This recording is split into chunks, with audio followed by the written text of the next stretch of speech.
आज हम लोग इस वीडियो में पार्ट 3 पढ़ने वाले हैं। ठीक है, पार्ट 3। इसके पहले जो हम लोग पार्ट 1 और पार्ट 2 जो वो कंप्लीट कर चुके थे। ठीक है, कल संडे था। आपको पहले बताया था कि संडे के दिन जो है वो 80 दिन का जो सीरीज था, इससे रिलेटेड जो क्वेश्चन है वो नहीं पोस्ट होगा। ठीक है, तो आज जो है हम लोग अध्ययन करेंगे पार्ट 3। पार्ट 3 आप इसको रिवीजन कर लीजिएगा। पार्ट 3 और 4 के बाद जो आपका टेस्ट होगा। ठीक है, तो पार्ट 1 और पार्ट 2 यानी हम लोग 10-10 क्वेश्चन अभी तक जो है प्रत्येक सब्जेक्ट से हम लोग रिवीजन कर चुके थे। चलिए, तो हम लोग 80 दिन का जो सीरीज था उसमें हम लोग आज पार्ट 3 का यानी तीसरा दिन है। दिन जो है वो आपका तीसरा है। ठीक है, इसमें जो आज हम लोग इतिहास का पहला क्वेश्चन देखते हैं। आज का क्वेश्चन है कि निम्नलिखित देवताओं में से कौन सैंधव सभ्यता, ये जो सैंधव जो है ना वह समझो कि आप जो है वह हड़प्पा सभ्यता को कहा गया। किसको? हड़प्पा सभ्यता को। तो क्वेश्चन निम्नलिखित देवताओं में से, यानी यहाँ पे कुछ देवता का नाम दिया, जैसे गणेश, शिव, विष्णु, वरुण। ठीक है, तो यहाँ पे कुछ देवताओं के नाम दिया गया नीचे चार में। और कह रहा है कि जो हड़प्पा सभ्यता के जो प्रमुख देवता है, ये सिंधु सभ्यता के जो प्रमुख देवता है वो कौन है। तो याद रखिएगा कि सिंधु सभ्यता के प्रमुख देवता, सिंधु सभ्यता के प्रमुख देवता पशुपति महादेव। कौन थे? पशुपति महादेव। ठीक है, तो पशुपति महादेव ऑप्शन नहीं दिया, यहाँ पे क्या दिया? शिव दिया। तो ऑप्शन नंबर क्या हो जाएगा? बी हो जाएगा। ठीक है, अगर शिव नहीं देगा तो पशुपति महादेव जो आपको ऑप्शन दे सकता है। फिर दूसरा क्वेश्चन है, भारतीय पुरातत्व विभाग का पिता किसे कहा जाता है। तो याद रखिएगा कि भारतीय पुरातत्व विभाग का पिता जो है किसे कहा जाता है, तो अलेक्जेंडर, अलेक्जेंडर कनिंघम को। किसको कहा जाता है? अलेक्जेंडर कनिंघम को। ठीक है, तो ऑप्शन नंबर बी इसका भी राइट आंसर हो जाएगा। अच्छा, एक और चीज याद रखिएगा, क्वेश्चन अगर पूछेगा भारतीय पुरातत्व विभाग का प्रथम डायरेक्टर कौन थे। तो आप बताइएगा, भारतीय पुरातत्व विभाग का प्रथम डायरेक्टर कौन थे? अलेक्जेंडर कनिंघम थे। कौन थे? अलेक्जेंडर कनिंघम थे। यानी इसका भी आंसर क्या होगा? अलेक्जेंडर कनिंघम होगा। इसलिए इनको क्या कहा जाता है? भारतीय पुरातत्व विभाग का पिता कहा जाता है। ठीक है, तो 2 नंबर क्वेश्चन क्लियर हो गया होगा। भारतीय पुरातत्व विभाग का पिता किसे कहा जाता है? तो अलेक्जेंडर कनिंघम को कहा जाता है। ऑप्शन नंबर बी जो है राइट आंसर है। तीसरा नंबर क्वेश्चन है कि निम्नलिखित में से कौन हड़प्पा सभ्यता का नगर नहीं है। हम हड़प्पा सभ्यता के नगर में पढ़े थे, हड़प्पा, मोहनजोदड़ो, लोथल, कालीबंगन, धौलावीरा, बनौली। ठीक है, तो इन सभी हड़प्पा सभ्यता के नगर को हम लोग पढ़े थे। ठीक है, तो इसमें देखिए मोहनजोदड़ो यहाँ पे ऑप्शन दिया है, लोथल भी दिया है, कालीबंगन भी दिया है, लेकिन विजयनगर जो है ना, विजयनगर ये आपका नहीं है। ठीक है, विजयनगर जो हड़प्पा सभ्यता का नगर नहीं था। अब इसके बारे में देखिएगा तो इसकी खोज जो है वो 1336 में। कब? 1336 में, यानी आपका 7वां अध्याय से है, विजयनगर साम्राज्य से इसका संबंधित है। विजयनगर जो है ना, विजयनगर साम्राज्य, तो वहां से इसका संबंध है। तो ऑप्शन नंबर डी इसका राइट आंसर है। बाकी जो आप तीन देख रहे हैं, मोहनजोदड़ो, लोथल, कालीबंगा, ये सब हड़प्पा सभ्यता का शहर है। और हम इन शहर के बारे में जितना भी यहाँ पे पॉइंट लेके इसका थोड़ा सा हम देख लेते हैं। हड़प्पा और मोहनजोदड़ो जो है वह पाकिस्तान में है। किस देश में? पाकिस्तान में है। ठीक है, अभी जो है बंटवारा के बाद कहाँ है? तो पाकिस्तान में। हड़प्पा जो है वह रावी नदी के किनारे है, मोहनजोदड़ो जो है वह सिंधु नदी के किनारे है। ये सब याद रखिएगा। लोथल जो है वह गुजरात में है। कहाँ है? गुजरात में है। कालीबंगन जो है वह राजस्थान में। कहाँ है? राजस्थान में है। धौलावीरा किस राज्य में है? तो गुजरात में है। कहाँ है? गुजरात में। बनौली कहाँ है? तो हरियाणा है। तो इन सभी को आप याद रखिएगा। नदी भी याद रखिएगा, हड़प्पा रावी नदी, मोहनजोदड़ो सिंधु नदी, लोथल जो है भोगवा नदी के किनारे, किस नदी के किनारे, भोगवा। कालीबंगन जो है सरस्वती नदी के किनारे। तो इन सभी पॉइंट को जो आप याद रखिएगा, ठीक है। तो तीसरा क्वेश्चन में जो है राइट आंसर आपका विजयनगर हो जाएगा। धौलावीरा किस राज्य में, तो अभी हम लोग देखे धौलावीरा जो है किस राज्य में, धौलावीरा जो है गुजरात में है, किस राज्य में, गुजरात में है, ठीक है।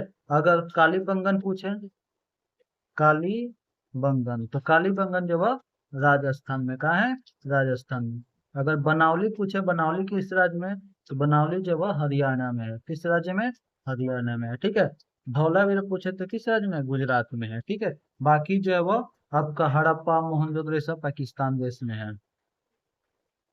लोथल किस नदी के किनारे, तो लोथल जो भोगवा नदी के किनारे, किस नदी के किनारे, भोगवा नदी के किनारे, ठीक है। अगर यहाँ पे पूछे हड़प्पा किस नदी के किनारे है, तो हड़प्पा जो है रावी नदी के किनारे, किस नदी के किनारे, रावी नदी के किनारे।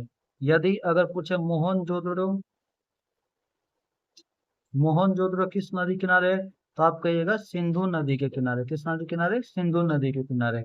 अगर यहाँ से कहेगा लोथल, तो लोथल तो आप कहोगे भोगवा नदी के किनारे। जैसे ही है कि आप कालीबंगन याद रखिएगा, कालीबंगन किस नदी के किनारे है, तो सरस्वती नदी के किनारे है, सरस्वती नदी के किनारे, ठीक है। तो इस सही पॉइंट को याद रखिएगा। आज हम लोग 5 क्वेश्चन यहाँ से कर लिए। अब अगला सब्जेक्ट हम लोग हिंदी देखते हैं, ठीक है। कह कि बातचीत के जरिए भाप बनकर क्या बाहर निकल जाता है। तो कल हम एक पॉइंट बताए थे कि हमारे मन में जो कुछ मवाद या धुआं जमा रहता है, ठीक है ना, तो बातचीत के जरिए भाप बनकर क्या निकल जाता है, तो हमारे मन में जो कुछ मवाद या धुआं जमा रहता है वो क्या होता है, तो भाप बनकर निकल जाता है, ठीक है। तो यहाँ पे आपका दिखेगा कि मवाद, मवाद एवं धुआं, ठीक है, दोनों हो जाएगा, क्या हो जाएगा, दोनों हो जाएगा। तो यहाँ पे ऑप्शन अलग अलग है, लेकिन जब आपके एग्जाम में पूछेगा तो दोनों एक साथ करके दे देगा, ठीक है, दोनों एक साथ करके दे देगा। बातचीत के जरिए क्या भाप बनकर निकल जाते हैं, मवाद या धुआं। निबंध लेखन की दृष्टि से भारतेंदु युग कैसा था, हम बताए थे जो बातचीत पाठ था, बातचीत पाठ, इसका जो लेखक थे बालकृष्ण भट्ट, कौन थे, बालकृष्ण भट्ट। इसका जो लेखक थे बालकृष्ण भट्ट, वह भारतेंदु युग से थे, किस युग से थे, भारतेंदु, भारतेंदु युग के प्रमुख जो वह निबंधकार रचनाकार थे। तो भारतेंदु युग जो था वह कैसा था, तो आप याद रखिएगा उर्वर था, कैसा था, उर्वर था। ऑप्शन नंबर ए जो है वह राइट आंसर हो जाएगा, उर्वर। तीसरा नंबर क्वेश्चन देखिए, तो भट्ट जी को अंग्रेजी साहित्य के एडिशन और स्टील की श्रेणी में किसने रखा था, ठीक है। यानी भट्ट जी को, यानी बालकृष्ण भट्ट को, बालकृष्ण भट्ट को अंग, यहाँ पे बालकृष्ण भट्ट है, ठीक है। बालकृष्ण भट्ट को हिंदी साहित्य, हिंदी साहित्य का एडिशन और स्टील कहा जाता है, एडिशन और स्टील कहा जाता है। तो यह किसने उनको कहा था, किसने रखा था, तो रामचंद्र शुक्ल ने, किसने, Ramchandra Shukla. Option number C जो है राइट आंसर हो जाएगा। बालकृष्ण भट्ट के माता का नाम क्या था, बालकृष्ण भट्ट के माता का नाम क्या था, तो पार्वती देवी, क्या नाम था, पार्वती देवी। और इनकी जो माता थी वह सुसंस्कृत, सुसंस्कृत महिला थी, यानी उनकी माता जो एक सुसंस्कृत महिला थी। और इनके पिता का नाम पूछेगा, बालकृष्ण भट्ट के पिता का नाम क्या था, तो बेनी प्रसाद भट्ट, क्या नाम था, बेनी प्रसाद भट्ट। अब इनके पिता पेशा से क्या थे, तो व्यापारी थे, क्या थे, व्यापारी थे, याद रखिए इनके पिता पेशा से क्या थे, व्यापारी थे। पांचवा नंबर क्वेश्चन है कि कितने लोगों की बातचीत को अंगूठी में नग सी माना गया, तो 3 लोगों की बातचीत को, कितने, 3 लोगों की बातचीत को जो वो अंगूठी में नगसी माना गया है। और असल बातचीत कितने लोगों के बीच होती है, असल बातचीत, असल बातचीत जो है वो 2 लोगों के बीच होती है। अगर 4 या 4 से अधिक लोगों की बातचीत होगी तो आप कहिएगा उसे राम रमौगल, क्या कहिएगा, राम रमौगल। तो हिंदी का आपका 5 क्वेश्चन हुआ। उसके बाद से हम लोग आते हैं जियोग्राफी का यानी भूगोल का हम लोग जो है 5 क्वेश्चन का रिवीजन करेंगे, ठीक है। चलिए, तो पहला क्वेश्चन है भूगोल से, निम्नलिखित राज्यों में किसका जनसंख्या घनत्व सबसे कम है। देखिए, अगर जनसंख्या घनत्व सबसे अधिक कहेगा, सबसे अधिक, कि निम्नलिखित राज्यों में से किसका जनसंख्या घनत्व सबसे अधिक है, तो आप कहिएगा बिहार का। किसका? बिहार का। और बिहार का जनसंख्या घनत्व कितना है, तब आप कहिएगा 1106 व्यक्ति प्रति वर्ग किलोमीटर, ठीक है। लेकिन सबसे कम कहेगा, सबसे कम, तो आप कहिएगा अरुणाचल प्रदेश। क्या कहिएगा? अरुणाचल प्रदेश। और इसका जनसंख्या घनत्व कितना है, तो मात्र 17 व्यक्ति। यानी बिहार का सबसे अधिक है, यानी बिहार राज्य में 1 किलोमीटर में, ठीक है ना, 1 किलोमीटर में 1106 व्यक्ति रहते हैं। और अरुणाचल प्रदेश जो राज्य है, वहां पे सिर्फ 1 किलोमीटर में 17 लोग मिलेंगे। कितने? 17 लोग, ठीक है। तो सबसे कम कहाँ हुआ? अरुणाचल प्रदेश। सबसे अधिक कहा था तो क्या हो जाता है? बिहार हो जाता है, ठीक है। चलिए, दूसरा नंबर क्वेश्चन देखते हैं। निम्नलिखित में से कौन सा एक समूह भारत में विशालतम भाषाई समूह है। देखिए, भारत में जो भाषा भाषा परिवार है, या फिर कह सकते हैं भाषाई जो समूह है, वह 4 है। कितने हैं? 4। भारत में भाषा परिवार की संख्या 4। सबसे पहले मान लेते हैं कि एक में आपका चीनी तिब्बती हो गया, दूसरा जो ऑस्ट्रिक हो गया, तीसरा भारतीय आर्य हो गया, और चौथा द्रविड़ हो गया, ठीक है। तो कह रहा है कि इसमें निम्नलिखित में से, यानी 4 यहाँ पे ऑप्शन दिया गया है, और कह रहा है कि निम्नलिखित में से कौन सा एक समूह में, यानी 4 समूह है यहाँ पे, चीनी तिब्बती, ऑस्ट्रिक, भारतीय आर्य और द्रविड़। तो निम्नलिखित में से कौन सा एक समूह भारत में विशालतम, यानी कौन से समूह में है ना, भारत में सबसे अधिक लोग पाए जाते हैं, भारत के सबसे अधिक लोग बोलने वाले लोग उससे जुड़े हैं। याद रखिए, भारत में विशालतम का रहा है, तो भारतीय आर्य हो जाएगा। क्या हो जाएगा? भारतीय आर्य। ऑप्शन नंबर सी जो इसका राइट आंसर हो जाएगा। क्या हो जाएगा? सी। यानी निम्नलिखित में से, अगर क्वेश्चन कहेगा निम्नलिखित में से कौन सा एक समूह जो भारत में विशालतम भाषाई समूह है, तब कहिएगा भारतीय आर्य। यानी सबसे अधिक भारत के जो लोग हैं ना, वो भारतीय आर्य भाषा परिवार से जुड़े हुए हैं। अगर सबसे कम कहता, सबसे कम, तो याद रखिएगा चीनी तिब्बती। क्या हो जाएगा? चीनी तिब्बती। सबसे कम जो है वह किस भाषाई परिवार से लोग जुड़े हुए हैं, तो चीनी तिब्बती। ऑप्शन नंबर जो है सी इसका राइट आंसर हो जाएगा। अगला क्वेश्चन है, निम्नलिखित में से कौन एक समूह भारत में निम्नतम भाषाई समूह है। देखिए, यही क्वेश्चन, अगर विशालतम पूछेगा, विशालतम भाषाई समूह, तो विशालतम कहेगा तब कहिएगा भारतीय, भारतीय आर्य। अगर निम्नतम कहेगा, निम्नतम, तब आप कहिएगा कौन सा, तो चीनी तिब्बती। क्या कहिएगा? चीनी तिब्बती। तो यहाँ पे निम्नतम की बात कर रहे हैं, सबसे कम। निम्नतम का कहने का मतलब क्या? कम, ठीक है। तो कम पूछेगा तो चीनी तिब्बती, अधिक कहेगा तो भारतीय आर्य, ठीक है। तो इसका आंसर क्या हो जाएगा? ए नंबर जो है राइट आंसर हो जाएगा। चलिए, अब अगला क्वेश्चन देखते हैं कि तमिलनाडु, तमिल तमिलनाडु में कौन भाषाई परिवार जो प्रमुख है। यानी जो तमिलनाडु के लोग हैं वह किस भाषा परिवार से जुड़े हैं, तो द्रविड़। कौन सा? द्रविड़, ठीक है। याद रखिए, कौन से भाषा परिवार से जुड़े हैं? द्रविड़। अगर बिहार का भी पूछे कि बिहार में भाषाई परिवार प्रमुख है, तो बिहार में भी द्रविड़। ऑप्शन नंबर डी इसका भी होगा, और चौथा का भी डी होगा। चलिए, उसके बाद से हम लोग देखते हैं भारतीय जो है पॉलिटिकल साइंस में, हम लोग भारतीय संविधान के बारे में पढ़ रहे थे, तो उसमें हम आपको बताए थे कि थोड़ा सा हम लोग रिविजन कर लेते हैं। विश्व का सबसे लंबा लिखित संविधान किस देश का है, तो आप कहिएगा भारत का है। किस देश का है? भारत का है। भारत के संविधान में, भारत के संविधान में अनुच्छेद कितना है, यानी अभी की बात कर रहा है, अनुसूची कितना है, अभी वर्तमान की बात की जाए, ठीक है। और भाग या अध्याय कितना है। देखिए, अनुच्छेद कितना है? 448। अनुसूची कितना है? तो 12। भाग कितना है? 25। लेकिन अगर हम लोग मूल संविधान की बात करेंगे, मूल संविधान की बात करेंगे, तो मूल संविधान में अनुच्छेद कितने थे? तो 395। अनुसूची कितनी थी? 8। भाग कितने थी? 22। ठीक है, तो ये सब आप पॉइंट को नोट करके रख लीजिएगा, याद कीजिएगा। बताए थे कि भारत में राज्यों की कुल संख्या कितनी है? तो राज्य जो है 28 है। केंद्र शासित प्रदेश कितने हैं? तो केंद्र शासित प्रदेश 8 है। ठीक है, तो यही हम लोग 10 पॉइंट पढ़े हुए थे। चलिए आज हम लोग देखते हैं भारतीय संविधान के बारे में कुछ और विशेष पॉइंट देखते हैं। अच्छा, भारतीय संविधान को बनाने में कितना समय लगा था? ठीक है, भारतीय संविधान को बनाने में कितना समय लगा था? तो बताए थे आपको 2 वर्ष 11 माह 18 दिन। ठीक है, अगर खर्च की बात किया जाएगा तो लगभग 64 लाख रुपया का जो है खर्च हुआ था, व्यय हुआ था। ठीक है, तो चलिए अब हम लोग क्वेश्चन पे आते हैं कि भारतीय संविधान को किसने बनाया था। भारतीय संविधान को बनाने की जो जिम्मा है ना, वह संविधान सभा को दी गई थी। किसको दी गई थी? संविधान सभा।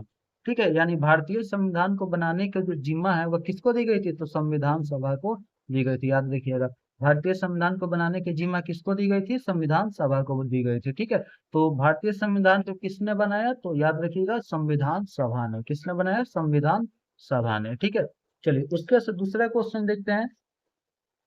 अब देखिए, मान लेते हैं कि यहाँ पे संविधान सभा का गठन किया गया था।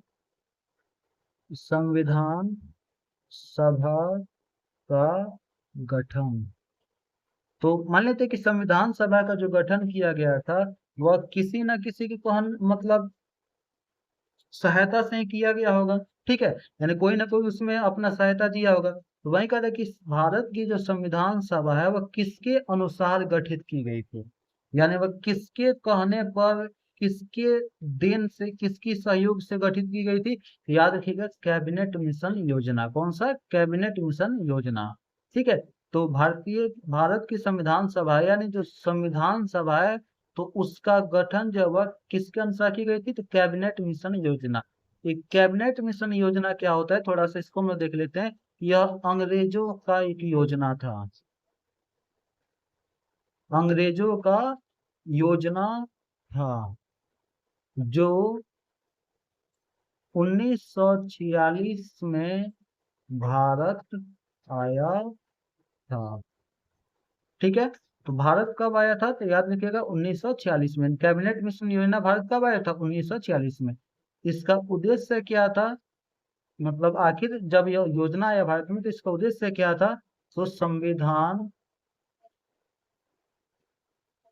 संविधान सभा का निर्माण करना और भारत का बंटवारा कर देना। ठीक है, तो याद रहेगा कि भारत की संविधान सभा किसके अनुसार गठित की गई थी? Cabinet mission. Cabinet mission Bharat कब आया था? 1946 में आया था। इसका उद्देश्य क्या था? तो संविधान सभा का निर्माण करना। इस संविधान सभा का काम क्या था? तो संविधान बनाना। क्या काम था? संविधान बनाना। ठीक है, तो दोनों क्वेश्चन आशा करते हैं क्लियर हो गया होगा। देखिए, एक नंबर में क्वेश्चन क्या था? तो संविधान, भारतीय संविधान को किसने बनाया? तो भारतीय संविधान को किसने बनाया? संविधान सभा ने। इस संविधान सभा का निर्माण किसके अनुसार किया गया था? तो कैबिनेट, हम किसके प्रस्ताव के तहत भी कह सकते हैं? तो कैबिनेट मिशन योजना। कैबिनेट मिशन योजना भारत कब आया था? 1946 में आया था। क्यों आया था? तो भारतीय संविधान सभा बनाने के लिए। भारतीय संविधान सभा के निर्माण के लिए भारत में आया था 1946 में।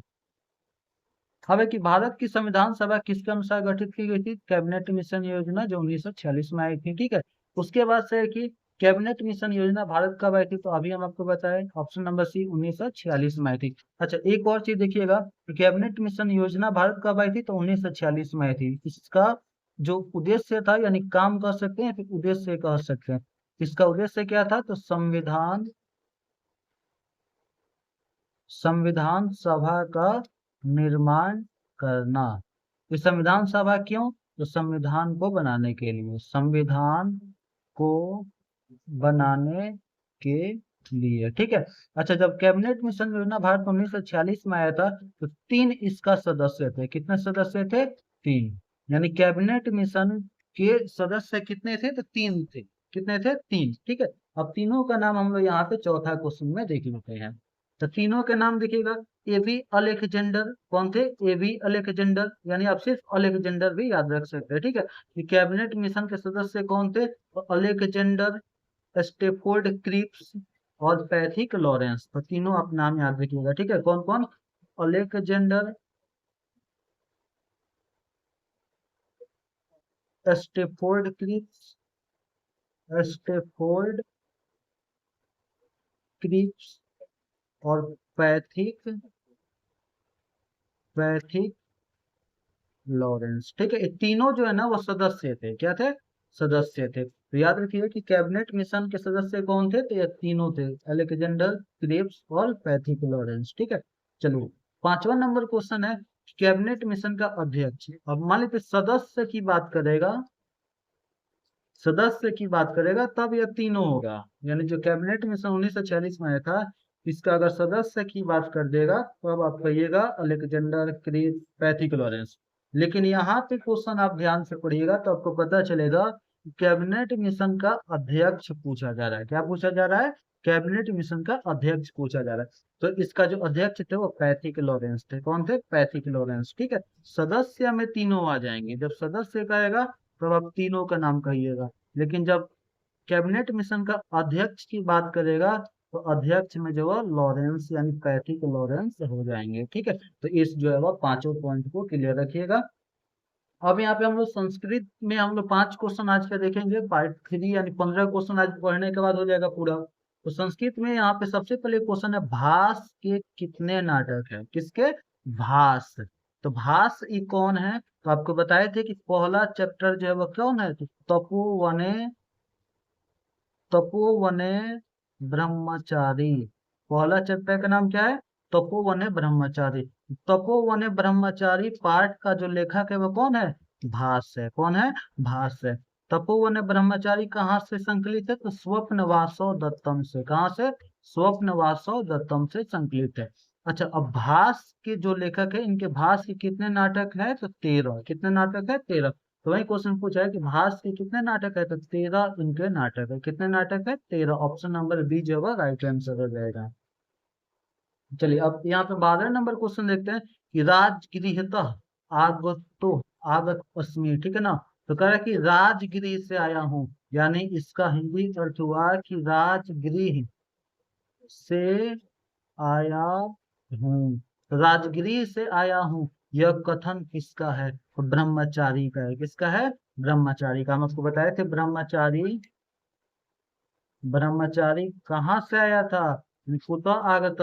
ब्रह्मचारी कहाँ से आया था? तो ब्रह्मचारी राजगीर से आया था। कहाँ से आया था? राजगीर से आया था। ये खुद कहता है मैं राजगीर से आया हूँ, ठीक है। अस्मी, अस्मी मतलब हूँ, मैं राजगीर से आया हूँ। राजगीर में एक जगह था लवाणक, लवाणक नामक गांव, जहाँ पे आग लग गया था, ठीक है। तो वहां से जो वह जो ब्रह्मचारी वह आया था, ठीक है। तो 12, जो 12 यानी कहने का मतलब हम लोग कल इसके पहले 10 तक देखे थे, तो 11 12 कि राजगृहित आगत अस्मि, यानी मैं राजगृह से आया हूँ, यह किसका कथन है? तो आप कहिएगा ब्रह्मचारी का कथन है। ऑप्शन नंबर बी जो है राइट आंसर हो जाएगा। वासवदत्ता के पति का नाम क्या था? तो वासवदत्ता कहाँ की राजकुमारी थी? तो अवंतिका की। अवंती, ठीक है ना। अवंती की जो है वो राजकुमारी थी, ठीक है। तो वासवदत्ता के पति का नाम क्या था? तो उदयन। क्या नाम था? उदयन। उदयन कहाँ के राजा थे? तो वत्स, वत्स के जो है ना वो राजा थे, वत्स राजा थे, ठीक है। इनके पत्नी का नाम क्या था? वासवदत्ता, ठीक है। वासवदत्ता अवंती की राजकुमारी थी। 14 नंबर की यज्ञनारायण। जो यज्ञनारायण कौन रहता है? तो एक मंत्री रहता है। कौन रहता है? मंत्री। तो यज्ञनारायण कौन है? तो एक मंत्री है। किसका मंत्री है? तो उदयन का, राजा उदयन का मंत्री है। किसका मंत्री है? उदयन का मंत्री है। तो ये जो यज्ञनारायण है वह किस पाठ में इसका मिला है? तो तपोवने ब्रह्मचारी। किस पाठ में मिला है? तपोवने ब्रह्मचारी। तपोवन ब्रह्मचारी पाठ का लेखक कौन है? तो भास है। कौन है? भास। भास के कुल कितने नाटक है? 13। अच्छा, अब कहेगा कि स्वप्न वासव, तो तपोवन ब्रह्मचारी है वो कहाँ से लिया गया है? तो स्वप्न वासव दत्त से लिया गया है, ठीक है। स्वप्न वासव दत्त किस अंक से? अगर अंक पूछ देगा तो आप कहिएगा प्रथम अंक से। किस अंक से? प्रथम अंक से लिया गया है। 15 नंबर क्वेश्चन है, वासुदेवता किसकी पुत्री थी? तो अवंती राज, ठीक है, अवंती राज की पुत्री थी। ऑप्शन नंबर डी जो है राइट आंसर हो जाएगा। चलिए अभी हम लोग होम साइंस देखेंगे। है कि भारतीय शिशु की औसत जन्म ऊंचाई, देखिए इसके पहले में भार देखे थे, भार कहने का मतलब वजन, यानी जो भारतीय शिशु है जब उसका जन्म होता है तो उसका वजन कितना होता है? तो 2.5 किलोग्राम से 3.5 किलोग्राम। लेकिन आज हम लोग देखेंगे उसकी ऊंचाई, यानी जब भारतीय शिशु की जन्म होता है तो औसतः उसकी ऊंचाई कितनी होती है? तो आप याद रखिएगा 50 सेमी। कितने? 50 सेमी। यानी जब भारतीय शिशु का जन्म होता है तो उसकी औसत ऊंचाई कितनी होती है? 50 सेमी उसकी ऊंचाई होती है। अगला क्वेश्चन है कि आयोडीन की कमी से कौन सा रोग होता है? तो आयोडीन की कमी से जो है घेघा रोग होता है। कौन सा रोग होता है? घेघा रोग, ठीक है। तो ये जो है आयोडीन की कमी से कौन सा रोग होता है? घेघा रोग होता है। दूषित जल पीने से कौन सा रोग होता है? तो दूषित जल पीने से पीलिया नामक जो है बीमारी होती है। कौन सी? पीलिया नामक बीमारी दूषित जल पीने से होती है। चौथा नंबर है कि निम्नलिखित में से कौन कुपोषण के कारण है? यानी कुपोषण के मतलब होता है उसका मुख्य कारण क्या है? तो कुपोषण का जो कारण है वो पौष्टिक भोजन में कमी। यानी अगर भोजन पौष्टिक नहीं रहेगा, जिसमें मतलब पोषक तत्व की मात्रा नहीं रहेगा, तो समझिए कि बच्चा या फिर कोई भी जो है कुपोषण का शिकार हो सकता है। ठीक है, किसका शिकार? कुपोषण का शिकार जो है हो सकता है। पांचवा नंबर क्वेश्चन देखते हैं कि विटामिन ए, ठीक है, विटामिन ए की कमी से कौन सा रोग होता है? तो रतौंधी। ये जो बी होता है ना, बी, तो बी की कमी से बेरी बेरी होता है, लेकिन ए की कमी से कौन होता है? तो रतौंधी, ठीक है, रतौंधी नामक बीमारी। तो होम साइंस का टोटल हम लोग 15 क्वेश्चन जो कंप्लीट कर चुके हैं, ठीक है। तो यहाँ से ऐसे करके हम लोग होम साइंस की आज का 5 क्वेश्चन देख लिए। अब यहाँ से हम लोग इंग्लिश का जो क्वेश्चन देखते हैं। देखिए अब इंग्लिश के क्वेश्चन में चलते हैं, और यहाँ पे सबसे फर्स्ट क्वेश्चन है कि O how feeble is man's power. यानी ये जो है वह जॉन डन कहते हैं। कौन कहते हैं? John done. जॉन डन कहते हैं। अब ये जॉन डन कौन है? तो sweetest love, sweetest love I do not go, एक पोएम है। क्या है? पोएम है।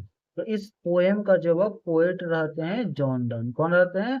जॉन डन, ठीक है। तो कह रहे कि जॉन डन जो है वो कहते हैं कि O how feeble is man's power, यानी ओ मैंस का यानी आदमी का जो शक्ति है वो कितनी कमजोर है। फीबल मतलब क्या होता है? फीबल मतलब होता है कमजोर। क्या होता है? कमजोर। तो जॉन डन कहते हैं कि जो मनुष्य की जो शक्ति है वह कितनी कमजोर होती है। तो बताइए कि ये जो लाइन है वो how feeble is man's power is taken from, यानी लिया गया है। कहाँ से लिया गया है? तो sweetest love I do not go से लिया गया। ऑप्शन नंबर राइट जो होगा ए हो जाएगा। ठीक है, क्या हो जाएगा? ए नंबर इसका जो है आंसर हो जाएगा। अब अगला क्वेश्चन है कि बट, ठीक है, but believe date I, but believe यानी लेकिन, विश्वास करो कि, इसका हिंदी क्या हुआ? तो लेकिन, लेकिन विश्वास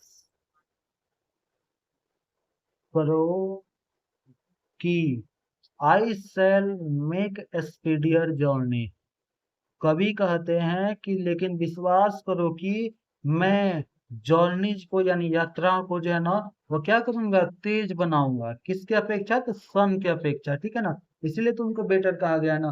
तो ये लाइन जो है वो कहाँ से जो वो लिया गया है? ठीक है, ये लाइन जो है टेकन फ्रॉम, यानी ये जो लाइन है वह कहाँ से लिया गया? तो sweetest love I do not, वैसे भी लाइन लिया गया। तो ऑप्शन नंबर जो है सी इसका राइट आंसर हो जाएगा। तीसरा नंबर क्वेश्चन हम लोग देखते हैं।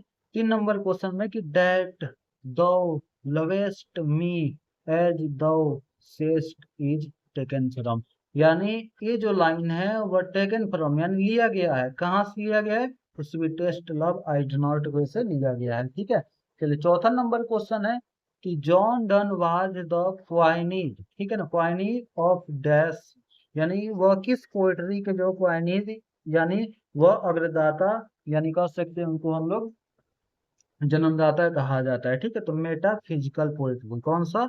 Metaphysical poetry. Option number B इसका राइट आंसर हो जाएगा। ठीक है, तो 4 का क्या हो जाएगा? बी हो जाएगा। आपको बताए थे कि John Donne was Meta metaphysical poet. ठीक है, यानी वो कैसा पोएट थे, तो मेटाफिजिकल। मेटाफिजिकल मतलब होता है आध्यात्मिक, क्या होता है, आध्यात्मिक, आध्यात्मिक कवि थे। कैसा कवि थे, आध्यात्मिक कवि थे। ठीक है, चलिए 5वां नंबर हम लोग क्वेश्चन देखते हैं। John Donne was the pioneer of new kind of lyrical and dash verse. तो लिरिकल एंड सटारिकल क्या हो जाएगा, lyrical and satirical, option number A. 5 का क्या हो गया, ए हो गया है। ठीक है, तो ये आज हम लोग का पार्ट थ्री जो है कंप्लीट हुआ। यानी प्रत्येक सब्जेक्ट से आपका 5-5 क्वेश्चन करके आज हम लोग तीसरा दिन समाप्त कर चुके हैं। टोटल 15 क्वेश्चन हो गया। अगर आपका 5 सब्जेक्ट है, 15 गुना 5 यानी कितना, 75 क्वेश्चन जो है वो हम लोग कवर कर चुके हैं अभी तक ऑब्जेक्टिव में। ठीक है, तो हम लोग मिलते हैं कल पार्ट 4 के साथ। ठीक है, चौथा दिन रहेगा, फिर आपका 5वां दिन जो होगा टेस्ट होगा। ठीक है, तो मिलते हैं हम लोग कल के वीडियो में।